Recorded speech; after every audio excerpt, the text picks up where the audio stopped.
Okay. Okay, so now we're working on direction now, okay?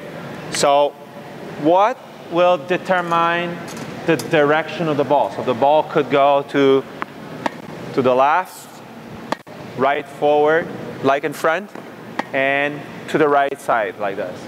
So first of all, how do we call the 3 shots? We have the cross court, down the line, and inside out. So we have 3 different kind of directions. What determines that type of result? It will be, again, the horizontal racket angle at the impact. If the racket angles arrive at this side of the ball, behind it, or on the other side of the ball. So depending where I'm touching the ball on the horizontal plane of the ball. Okay? Now, how I will be able to affect it or to influence that thing, we have different ways to do it. Okay? We could look at it, it's very important. I could maintain the same distance to the ball and the same impact, but changing my body position so I could hit the ball on different side of the ball. You understand that? Another way to do it, I could have the same stance, okay, but I will hit the ball at different places. So, talking about having different impact. Because I'm having a circular movement like this, by hitting the ball at different places, I will project the ball at different places. Okay? The other one, more for the volleys, it's having the same stance, same impact, but having different wrist movement.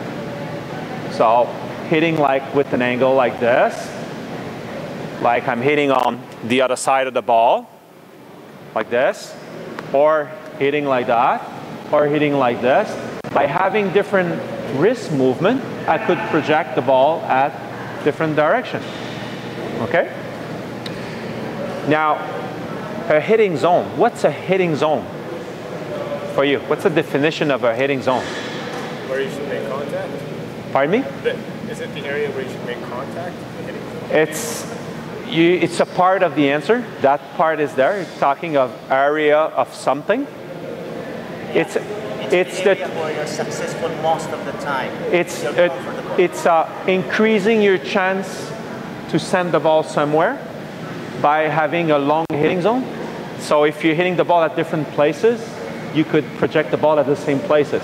So somebody's hitting like this, if you look at that, I don't have a long time the same racket angle because my movement is too circular instead of something like more linear. So if I'm missing my timing, I know I will have more chances to send the ball at the same place than somebody's hitting like this. So it's a probability to send the ball somewhere by increasing that hitting zone or that area you could hit the ball, so that increasing your chance to send the ball at the right place. Okay? So that's hitting zone. Another aspect you have to take care of, it's when it's time to change direction.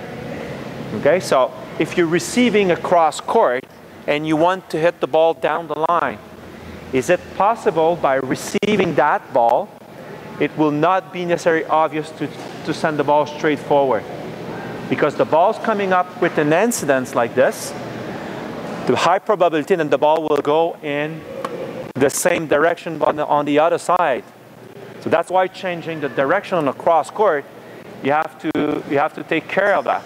So the way I could control that thing, I have to use different pace than the ball I receive to control that. So if the balls come up like at 40 kilometers per hour, I have to hit faster than that or slower than that to be sure then the ball will not go there. So I will be able to maintain the ball straight forward. That's one way to do it. And the other way will be by changing the angle of it. Could be by the timing. So I will control the incidence by changing this. Now it's the time. Now is the time.